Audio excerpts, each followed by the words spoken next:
नमस्कार दोस्तों, आपका स्वागत है आपके अपने चैनल प्रवेंद्र कुमार ऑफिशियल पर। और अब हम एस डी यादव बुक का फुल सॉल्यूशन करेंगे।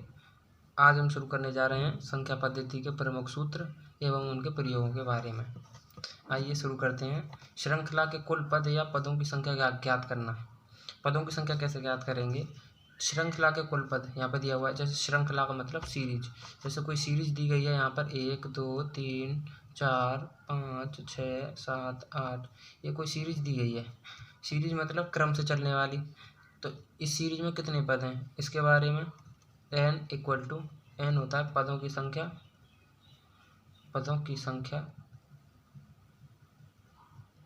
n equal to L-A/D +1।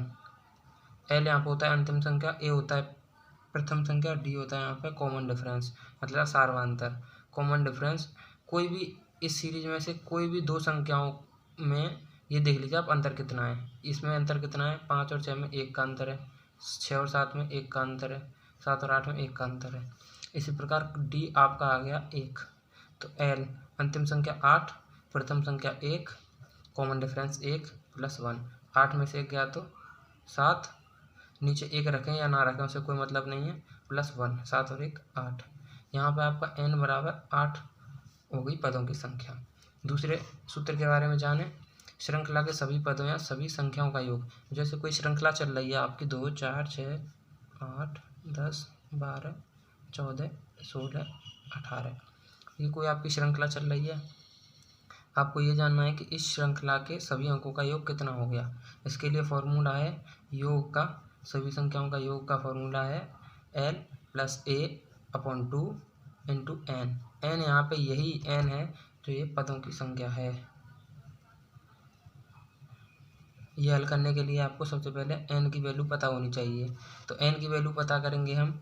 n equal to formula क्या होता है? L-A/D +1। L क्या है? अंतिम संख्या 18, प्रथम संख्या है 2 और कॉमन डिफरेंस क्या है इनमें? 2 का, इसमें 2 का, इसमें 2 का अंतर है, इसमें 2 का अंतर है। तो कॉमन डिफरेंस 2 हो गया, प्लस हो गया 1। 18 में से 2 गए तो बचा क्या आपका? 16। 16/2 +1। 2 से 16 को काट देंगे 8 बार और 8 और 1 9 हो गई। तो यहाँ पे n की वैल्यू तो हमको पता लग गई 9, मतलब इसमें कुल पद हैं 9। अब इन सभी संख्याओं का योग ज्ञात करने के लिए हमारे पास ये फॉर्मूला है ही नहीं, सॉरी ये फॉर्मूला है ही। योग ज्ञात करने के लिए आपके पास फॉर्मूला है L+A/2 × n। फॉर्मूले में रख लीजिए। अंतिम संख्या 18 प्लस प्रथम संख्या 2 अपॉन में 2 × n। n मतलब पदों की संख्या। पदों की संख्या आपको दे रखी है 9। जोड़ लीजिए 18 और 2 20, 20/2 +9। 2 से 20 को आपने काट दिया, 2 दाढ़े 20, 10 बार कट गई, सॉरी ये इंटू का निशान है। 10 9 90। इन सभी संख्याओं का योग 90 होगा। योग बराबर 90। आप गिन के भी देख सकते हैं। जैसे आप गिनिए, जल्दी से गिनने का तरीका बताता हूँ। 18 और 2 20, ये हो गए 16 और 4 20, ये हो गए 14 और 6 20, ये हो गए 12 और 8 20, ये हो गए और अकेला 10 बचा। 20 20 20 20 80 और 10 90। यहाँ पे भी आपका योग 90 आएगा, ये भी आपका योग 90 है। आइए तीसरे फॉर्मूले के बारे में जानते हैं। आपके पास तीसरा फॉर्मूला है प्रथम n क्रमागत प्राकृत संख्याओं का योग n+1/2। इसमें कैसे जानेंगे? जैसे आपके लिए कोई श्रेणी दिया गया है, इसमें प्रथम n क्रमागत प्राकृत संख्याओं का योग। जैसे क्रमागत का मतलब क्रम में चलनी चाहिए, और प्राकृतिक संख्याओं के बारे में मैंने आपको पिछली वीडियो में बताया है। ये कोई सीरीज है। अब इसमें कहेंगे हम कि पहली 7 प्राकृतिक संख्याओं का योग क्या होगा। तो यहाँ पे हमको ये पता लग गया कि इसने n बराबर 7 तो दे दी। अब 1 से लेकर 7 तक की सभी संख्याओं का योग कितना होगा? फॉर्मूले में रख दीजिए n+1/2 में। n के यहाँ पे वैल्यू 7 है। 7 7 प्लस 1 बटे 2, 7 और 1 8, 7 8 बटे 2, 2 से इसे काट देंगे 4 बार, 7 चौको 28।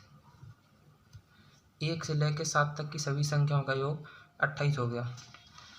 और आगे जानते हैं इसके बारे में।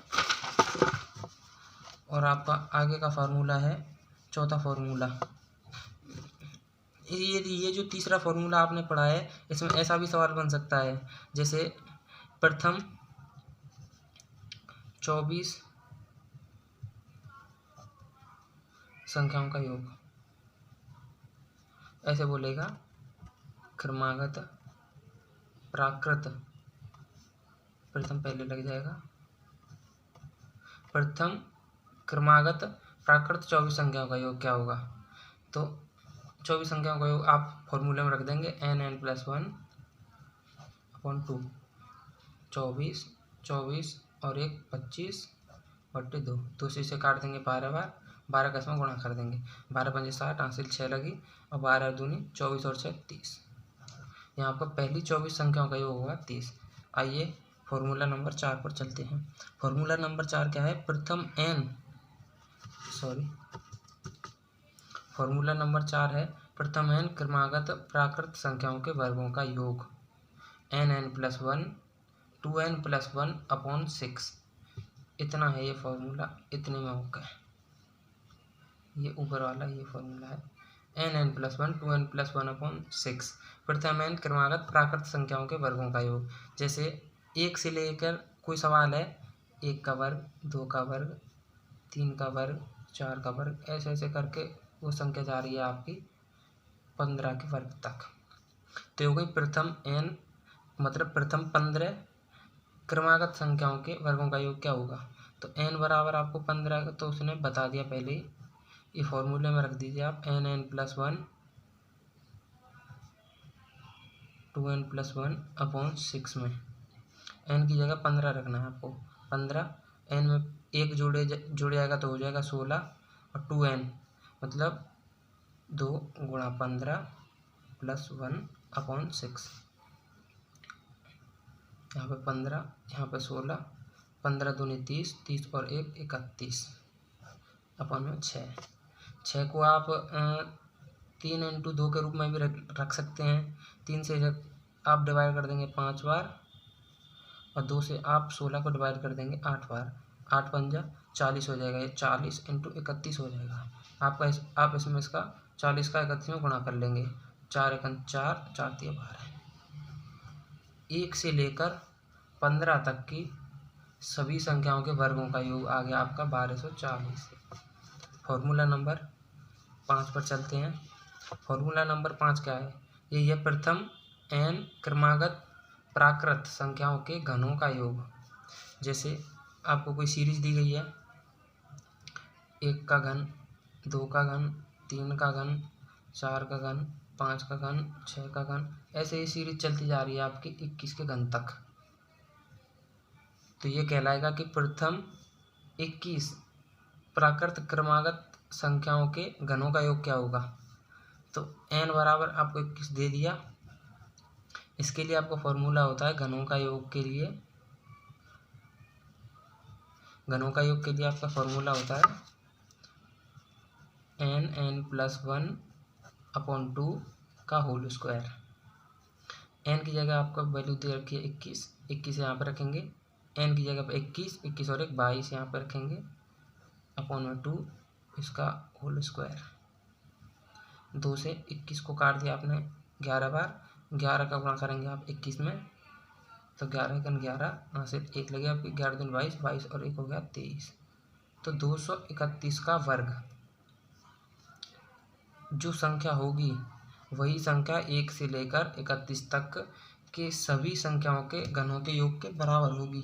जैसे आप 231 का भी घन कर सकते हैं, वर्ग करना आपको 231 का, 1 का 1 और 23 × 23, 23 दूनी 40 की 6, यहाँ से लगे 4, 23 का वर्ग क्या होता है 529, और यहाँ पे 529 और 4 आपके हो गए 533। इस प्रकार से आपका उत्तर बन गया 53,361। आगे नेक्स्ट टॉपिक पे चलते हैं। अब आइए फॉर्मूला नंबर 6 पर। प्रथम n प्राकृत सम संख्याओं का योग। जैसे प्राकृत और क्रमागत भी होनी चाहिए वो, जैसे 2, 4, 6, 8, 10 ऐसे ऐसे करके ये सीरीज आपकी गई 24 तक। मानिए ये 24 तक सीरीज गई। आपसे कहा गया कि 24 तक की सभी सम संख्याओं का योग ज्ञात कीजिए। 24 तक की सभी सम संख्याओं का योग ज्ञात कीजिए। तो सम संख्याएं 2 से प्रारंभ होती हैं। 2 से लेकर 24 तक की सभी सम संख्याओं का योग ज्ञात कीजिए। तो इस सम संख्याओं का योग, सम संख्याओं का योग, इसका फॉर्मूला है n+1। यह आपका फॉर्मूला है। इसमें आप रख दीजिए n की जगह 24, यहाँ पे भी 24 और 1 रखेंगे आप। 24 × 25 हो जाएगा। ये 25 का इसमें गुणा कर लीजिए। 25 चौका 100, 10 आंसू लग गई आपकी। 25 दूनी 50, 50 और 10 हो गया आपका 60, 600 हो गया। योग आ गया आपका 600। आइए आगे वाले फॉर्मूले पर बढ़ते हैं। आगे आपका फॉर्मूला नंबर 7 है। प्रथम n प्राकृत विषम संख्याओं का योग। अब विषम संख्याओं का योग, विषम संख्याएं कौन सी होती हैं? जो 2 से नहीं कटती हैं, और सम संख्याएं 2 से कट जाती हैं या विभाजित हो जाती हैं। तो फॉर्मूला नंबर 7 है आपका, प्रथम n प्राकृत विषम संख्याओं का योग। विषम संख्याओं का योग आपको दिया रहेगा कि 15 तक की सभी विषम संख्याओं का योग।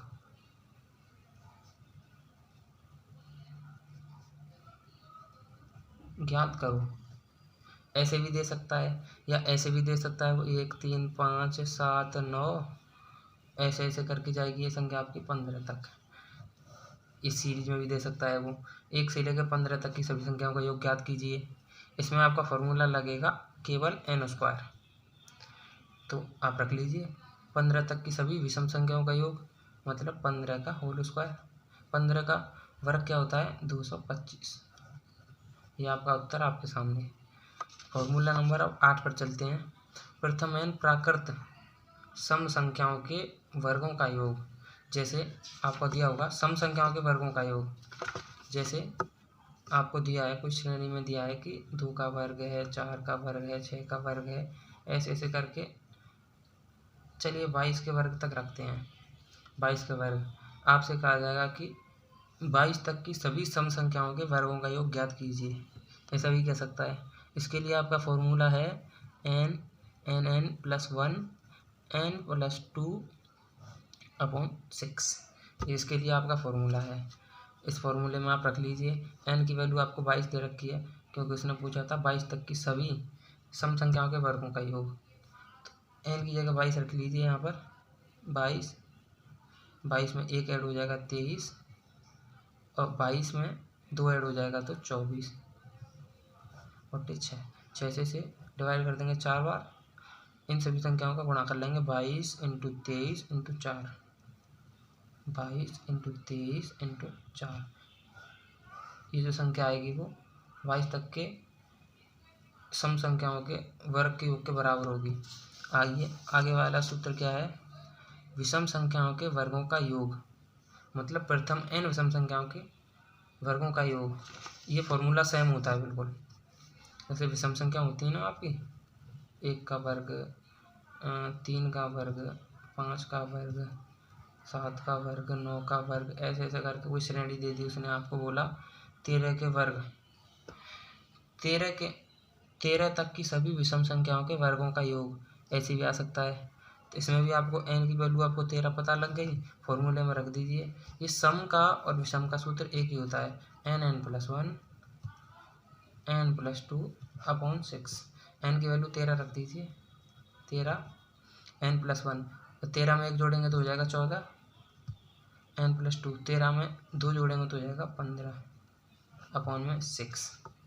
तो 6 से आप ना इसे काट सकते हैं ना इसे काट सकते हैं। तो 6 को 3 × 2 के रूप में रख लीजिए। 2 से ये 2 से 14 कट गया 7 बार, 3 से 15 कट गया 5 बार। 7 पंजा 35, तो 35 इंटू 13, इनका गुणा कर लीजिए। 13 पंजे 65 की 5, हासिल आपकी 6 लग गई। 13 3 39, 39 और 6 आपके हो गए 45। 455 आपका आंसर आपके सामने। अब ये फॉर्मूले हुए आपके पूरे। अब इससे आगे आता है आपका भाजकता के नियम। भाजकता के नियम से मतलब ये है, जैसे आपके सामने कोई भी संख्या दे रखी है, जैसे आपके सामने कोई संख्या दे रखी है, ये संख्या दे रखी है, ये 4632 ये संख्या दे रखी है। आप कैसे पता लगाएंगे कि ये संख्या कौन सी संख्या से काटी जा सकती है? जिस संख्या से काटी जा सकती है उन्हीं के बारे में ये सूत्र हैं। जैसे ये संख्या किस संख्या से काटी जा सकती है? ये संख्या 2 से भी काटी जा सकती है, और इनको ऐड करके देखिए, 3 और 2 5, 5 और 6 11, 11 और 4 15, इनका योग 15 आ रहा है। ये 3 से भी काटी जा सकती है। ये इसके लास्ट में 32 आ रहा है, ये 4 से भी काटी जा सकती है। और इसके आगे आपको और बताता हूँ। जैसे आप आगे आइए, 2 से विभाजित संख्याएं, ऐसी कौन सी संख्याएं हैं जो 2 से विभाजित की जा सकती हैं? जिन संख्याओं के अंत में 0 2 4 6 8 हो, जिन संख्याओं के अंत में 0 2 4 6 8 हो, वो सभी संख्याएं 2 से विभाजित हो सकती हैं या 2 से काटी जा सकती हैं। जैसे ये संख्या है, इस संख्या को हम 2 से काट सकते हैं क्योंकि इसके अंत में 2 है। अब 3 से विभाजित संख्याएं, 3 से कौन कौन सी संख्या विभाजित की जा सकती हैं? संख्या के सभी अंकों का योग 3 से भाज्य हो, मतलब ये जो संख्या है, इस संख्या के सभी अंकों का योग, जैसे 4 और 6 10 और 3 13 और 2 15, इनका योग 15 है। ये 3 से विभाजित होना चाहिए। 3 से ये विभाजित हो गया 5 बार, मतलब ये संख्या 3 से भी काटी जा सकती है। 4 से विभाजित संख्याएं कौन सी होती हैं? 4 से विभाजित संख्याएं जिन संख्याओं के अंतिम 2 अंक 4 से विभाजित हों। जैसे अंतिम 2 अंक का मतलब ये 32, ये 4 से विभाजित हो रहा है 32, तो 32 आप 4 से विभाजित करेंगे, 4 8 32, ये विभाजित हो गया, मतलब ये संख्या 4 से भी विभाजित हो सकती है। अब विभाजित करके देख लीजिए, 4 से 4 एकन 4, 4 एकन 4, 2 बचा, और 4 पंजा 20, 3 बचा, 4 अट्ठे 32, 4 से भी ये संख्या काटी जा सकती है। अब आइए 5 से विभाजित संख्याएं, जिनके अंत में, मतलब जिन संख्याओं के अंत में 0 या 5 हो, जिन संख्याओं के अंत में 0 या 5 होगी वो संख्या 5 से काटी जा सकती है। जैसे कोई भी संख्या आप मान लीजिए, ये मान लीजिए, ये मान लीजिए, ये 5 से काटी जा सकती हैं। इनके अंत में 0 है, 5 है। आगे आइए 6 से विभाजित संख्याएं। 6 से विभाजित संख्याएं, जो संख्या 3 और 2 से विभाजित हो जाएं वो संख्या 6 से विभाजित हो जाएंगी। जैसे कि ये संख्या है, ये 3 से विभाजित हो गई, ये 2 से भी विभाजित हो गई, ये 6 से भी विभाजित हो सकती है। ऐसे आगे आइए 7 से विभाजित संख्याएं। 7 से विभाजित संख्याएं, इसके लिए आपको थोड़ा गौर से देखना पड़ेगा। आइए, संख्या का इकाई अंक का दूना बाकी संख्या में से घटा देने पर 7 से विभाजित होना चाहिए। इसका ये फॉर्मूला है। जैसे आपने कोई संख्या मानी, 324 मान लिया आपने, ये संख्या है। अब इस संख्या को कैसे पता लगाएंगे? 7 से कट सकती है। इसके इकाई अंक का दूना, मतलब 4 का दूना हो गया 8, इकाई अंक का दूना बाकी संख्याओं में से घटा देने पर, मतलब 32 में से घटा देने पर, 32 में से आप 8 घटा देंगे तो आपके पास बचेगा 24। 24 को 7 से काट सकते हैं क्या? नहीं काट सकते, मतलब ये संख्या 7 से नहीं काटी जा सकती है। इसी प्रकार से 8 से विभाजित होने वाली संख्याएं, वे संख्याएं जिनके सैकड़ा, इकाई, सैकड़ा, दहाई और इकाई से बनी संख्या विभाजित हो जाए, मतलब जिन संख्याओं के अंतिम 3 अंक 8 से विभाजित हो गए वो संख्या 8 से विभाजित हो जाएगी। 9 से विभाजिता का नियम ये है कि संख्या के सभी अंकों का योग 9 से विभाजित होना चाहिए। जैसे कोई संख्या लिखी हुई है यहाँ पर, अगर इन सभी संख्याओं का योग 9 से विभाजित हो रहा है तो ये संख्या 9 से विभाजित होगी, अन्यथा नहीं होगी। 10 से विभाजित होने का नियम ये है, जिनके अंत में 0 हो वो सभी संख्याएं 10 से विभाजित हो जाती हैं। इसका सिंपल है। और 11 से विभाजित संख्याएं, 11 से विभाजित संख्याएं, इसके बारे में आप गौर से देखिए। संख्या के एक अंक छोड़कर तीसरे अंक को योगों का अंतर या तो 0 हो या फिर 11 का गुणज हो। इसके बारे में आपको उदाहरण देके समझाता हूँ। जैसे आपने कोई संख्या मानी, जैसे 1 3 6 1 0 5 2, जैसे ये संख्या है, एक अंक एक छोड़कर, जैसे ये एक छोड़ दिया, यहाँ पे ले लिया, 5 छोड़ दिया, 2 ले लिया, ऐसे करके 3 और 1, 1 से गया 5 पर। इनका योग कर लीजिए, 1 और 6 7, 7 और 0 7 और 2 9। ये तो सभी सम संख्या, जो संख्या सम स्थान पर हैं उनका योग, और जो संख्या विषम स्थान पर हैं, जैसे 3 और 1 4, 4 और 5 9। या तो इनका अंतर 0 होना चाहिए, या फिर किसी 11 का गुणज होना चाहिए। वो संख्याएं 11 से विभाजित होंगी। समझिए, जैसे ये कोई संख्या है, ये कोई संख्या है, इन स्थानों का योग और इन स्थानों का योग, या तो इन स्थानों का योग और इन स्थानों का योग, इन दोनों का अंतर या तो 0 हो, या फिर इनका अंतर 11 का कोई भी गुणज हो। 11 का कोई भी गुणज हो सकता है, जैसे 11 दूनी 22 भी हो सकता है, 11 तिया 33 भी हो सकता है। जैसे विभाज्यता के नियम आपके खत्म हुए। इकाई अंक ज्ञात करना। इकाई अंक ज्ञात करने के लिए, जैसे आपको बहुत ही बड़ी बड़ी संख्याएं दी होती हैं, आपको उनका गुणा करने के लिए दिया जाता है, तो आप कर नहीं पाते हैं, उसके बारे में देखेंगे। जैसे इकाई अंक ज्ञात करना, जैसे मानिए कोई संख्या है, ये है, कोई भी संख्या आप मान सकते हैं रैंडमली, आपका मन चाहे जो जो संख्या आप माने, आपको बोलेगा कि इनका इकाई अंक क्या है। आप गुणा करके देखने लग गए तो इसमें आपको बहुत समय लग सकता है।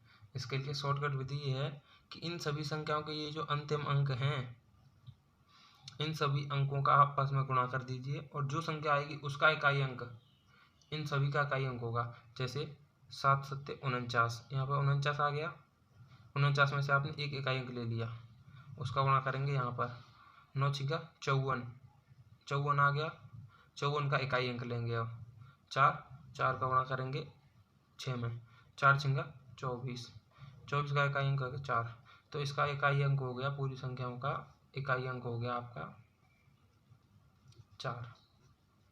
ये विधि है इसके बारे में। और इसकी दूसरी विधि ये भी हो सकती है, जैसे आप कोई भी संख्या मानो रैंडमली, कोई भी संख्या,